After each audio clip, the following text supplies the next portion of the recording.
Hi, been trying to get this message out for days. Devil doesn't want it out for some reason. I even tried downloading it on something else and transferring over, it wouldn't work, so apparently somebody needs to hear this, and it's about the company you keep. Listen, y'all, that's how the devil works. That's how he maneuvers us. That's how he gets what he wants, is that not only will he use people that are uncomfortable or that basically that are irritating to us, but he will use your family, he will use your friends, he will use people whom you least likely expect. And the thing is people always want to blame you for your reaction. You know, they want to film the reaction to everything, and if somebody doesn't see what causes the reaction, then it makes you look crazy. And so, in saying that, always remember that for every reaction, there's an action that caused it. That's the main lesson of the day. And people have a tendency to only film your reaction and not show what caused that reaction to make you look crazy. And in saying that, my own family has done this to me and continue to do this over greed, over some kind of monetary gain that I was supposed to have been getting all my life, and apparently my family took it from me. So anyway, that's for an attorney. So anyway, in saying that, something else, I don't want you to feel guilty. Guilt is one of the main things, another thing that the devil uses as a technique to entrap you because of your reaction to their disrespect or somebody else's bad behavior toward you. Just because you do finally snap, it only means you're human. It doesn't mean there's something wrong with you. It doesn't mean that you're overreactive. It doesn't mean you're too sensitive. It doesn't mean that there is something wrong with you. It simply means that you're human. Even Jesus snapped.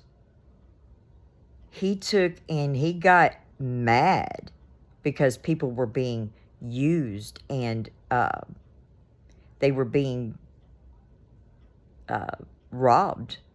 They were being sold spotless or spotted lambs and things like that. They weren't perfect sacrifices before God. And so all these people who were manipulators and users and all these people, Jesus got mad. He got plumb mad. He started flipping the tables over in the temple, and he raised his voice to these people. That shows humanity. That shows that every single person has a breaking point. That doesn't mean there's something wrong with you. That doesn't mean that you're too sensitive or that you're overreactive. It simply means you're human. And it's the same way about the company we keep today. You know, I know somebody who is so kind-hearted that they actually help every single person pretty much that crosses their path. And they were too much like me because even though I knew the people were scamming me or whatever, I still had a tendency to help them. And people will use you, especially if they see that they can get away with it. They will use you. They will do anything that they can do to push themselves ahead while keeping you pushed down. And so that's something you got to remember, is that it's pretty much every man for themselves. And if you don't stand up for yourself, if you don't speak up, if you're like me, you wait until it's too late. If you wait until people have already got their claws in you, or they got their claws in your belongings, or whatever it is, it's almost too late at that point. Because these people have perfected methods to con you. They've perfected methods to use you. Because instead of getting out and getting a job and putting their skills to actual use, they spend more time learning how to con someone. So, you've got to protect yourself. You have to protect your peace at all costs. And unfortunately, that means cutting out toxic people. It cuts out toxic places and toxic things. If you truly want change for your life, you have to cut out all of those things. All, not some, not part. Because just like Jesus said, he said, why would I put new wine into old wineskins? Because think about it. Why would he want to put anything new in a new creation, a new creature in himself, created in him, when he knows it's just going to burst and break? When he knows that just as a dog returns to his vomit, so does a fool return to his folly. That's what the Bible reads. And so, in order to show him you want true change, you have to change everything. That's when he can pour his new spirit in you. That's when he can pour his new blessings into you. That's when he can pour his new life into you. But until you change those things about yourself, he can't do it. He can't. It's an impossibility. You cannot create something new when you still got all that old crap weighing you down.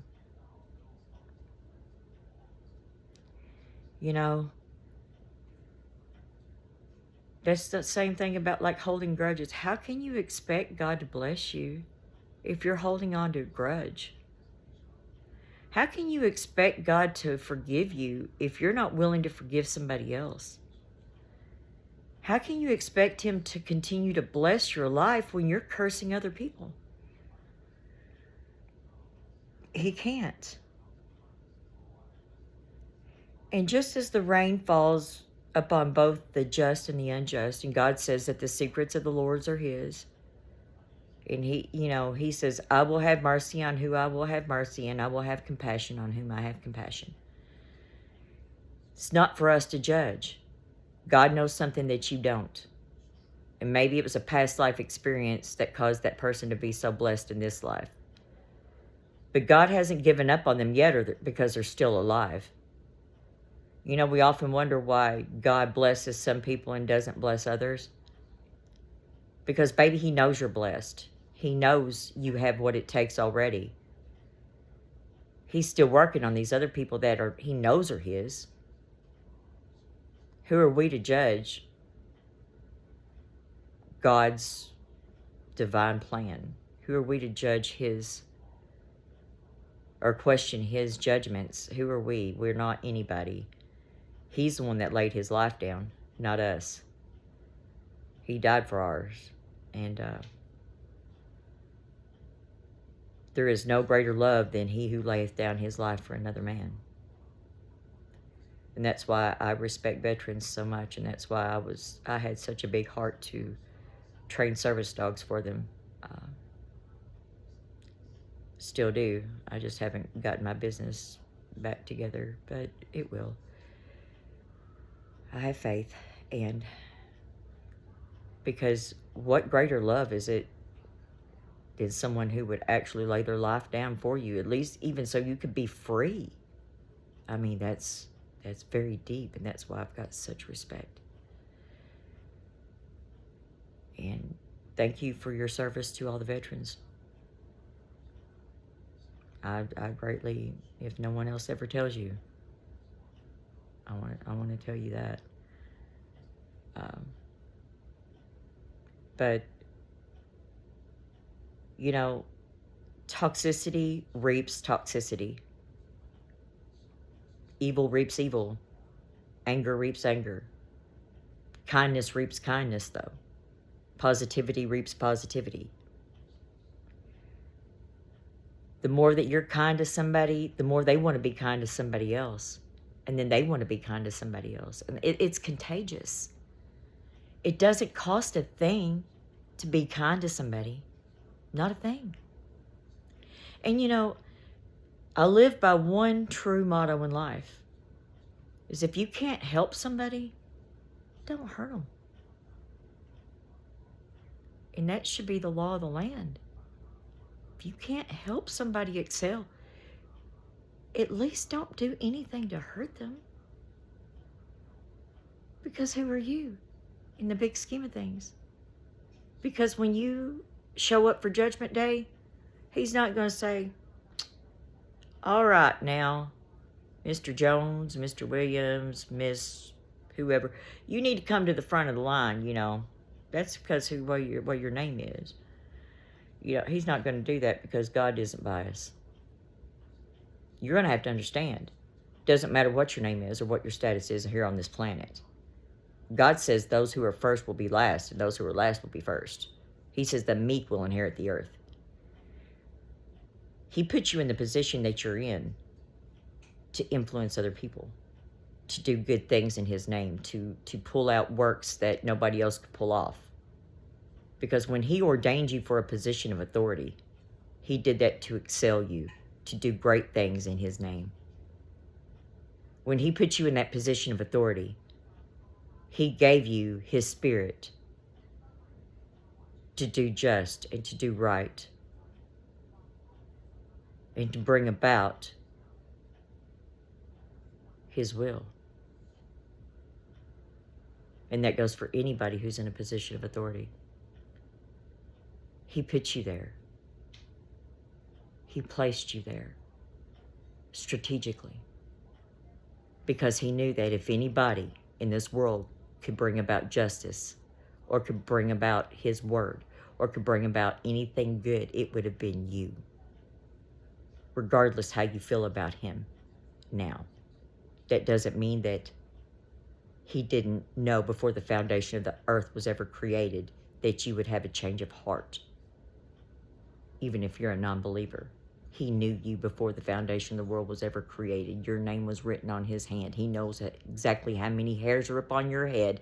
He bottles your tears and he marks every single one and what they're for. And so, in saying that, you may not be a righteous person now, but that does not mean that God has not seen something that you didn't, and that you would still turn out to do great and wonderful and mighty things in his name, as you were destined to do. Because each and every one of us have a destiny. We have a calling upon our life. Whether you choose to stand up and admit it, or whether you choose to be a coward and push it down and keep doing what you're doing, that's on you. However, God called each and every one of us to a purpose, to a plan, to his divine calling.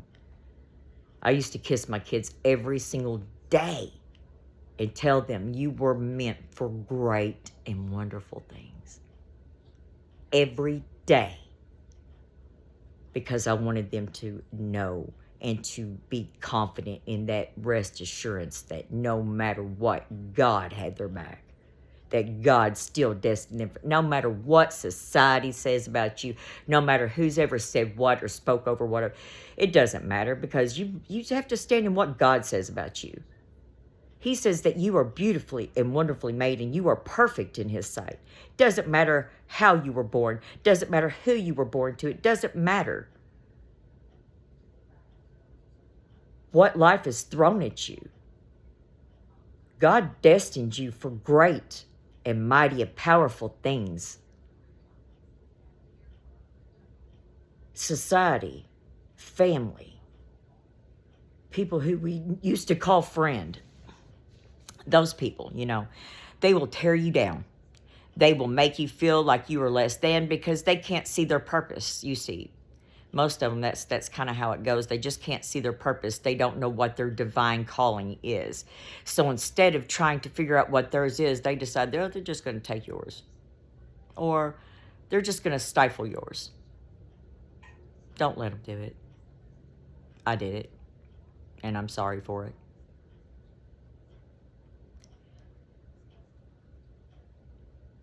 Don't ever lose your voice.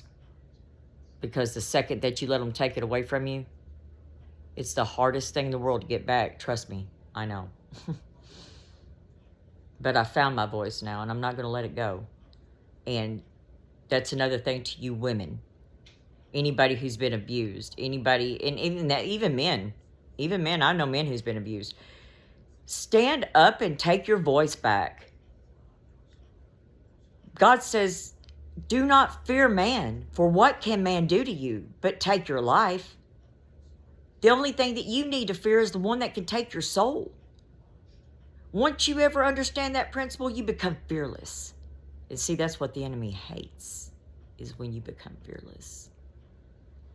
Fearlessness brings on godliness. You want to know why? Because God doesn't do cowards. He speaks numerous times of cowardice in the Bible, and he does not like a coward. It's time. This is the end times, y'all. It is time to start watching the company you keep, watching who you're around, what you're watching, It is time to stand up and be aware. God says it's time to stand up and fight. He told me straight in my soul, it is time. Stand up and fight now. That's why I decided to stand up and start fighting. Because I laid back long enough. But he says now is the time. We are living in the very last of days. Whether you believe me or whether you don't. I know what the Bible says. I've seen all of the signs come to pass. I have witnessed every sign that's come to pass. Read the book of Ezekiel. Tell me if the last sign before the coming hasn't already happened. It's already here. It's already done. The very last one. Now is the time. Are you going to do great and mighty things for God, or are you going to be a coward? Are you going to stand up and take charge of your life and say, this is enough? Or are you going to sit back and let it keep passing you by? Because let me tell you something. Nobody is going to do anything for you but you. Nobody is going to stand up and take charge. Nobody is going to stand up and help you reclaim your life. Nobody. You have to do that. It's time. It's beyond time that you stand up and take notice. Stop letting these people run over you. Stop letting these people use you. Because that's another thing Jesus got. That is one of the main things that Jesus got mad about. And like I have somebody that thinks that they're entitled to put some kind of gas in my nose today. They think that it's hilarious, I guess, to try to gas me while I'm doing this, to try to make me look crazy. I'm not giving it to them. But I do have people that are trying to take my life from me. I have people who have gang stalked me. If you don't know what that is, you need to look that up because it's real. Get on YouTube, watch some of those gang stalking videos. Look what all they do to you. They actually take over your entire life. And they let my entire family do this to me because I was born out of wedlock to somebody. And I don't even know who at this moment. But apparently it was somebody of importance. And anyway, my family has been trying to unalive me since. So, they've already stolen money and property and my life. They actually stole my driver's license, my social security card, my birth certificate. They've stolen everything that identifies me as who I am. So, anyway, they've taken my life over, and that's another thing, y'all. If you get any kind of weird emails or texts or things, it's not me because I don't even hardly contact anybody at all. So it's not me. It's my gang stalkers. It's my ones that's copying me or whatever. But then, I mean, it's mostly the Pryors. You got Barry Pryor, who is the mushroom guy who's been experimenting with mushrooms illegally on me for like 18 years. You've got Bruce Pryor, which is my ex-husband. Elaine Pryor, which is all their wives or something. And then you've got Linda Pryor, who's all their wives or something. Or Linda Hagen, Dale Hagen, he's a psych doctor who is just completely off his rocker. Then you've got Barry Pryor, who's completely off his rocker. Then you got Stephen Howell. You got all these people who have gang stalked me. They have signed illegal paperwork on me. They took a false power of attorney. They took my entire, like I said, they've stolen everything that actually identifies me as who I am as a person, and they're going around committing all this crap in my name. That's what I'm telling you about with the company you keep, even your own family. Because this was my own family, my own husband who did this to me, my own ex-husband, who did these things to me. They ganged up on me in order to do these things. And then you wonder why I warn everybody about the company you keep. You've got to cut these people out, even if it is your own family. You've got to cut these people out if it is your own in-laws. You've got to cut these people out, even if it is your husband or your wife or whatever. If they are causing toxicity in your life, cut them out. Somebody's actually spraying something in my mouth that's causing my mouth to foam, and it tastes like bug spray. And this is not the first time that this has happened to me either.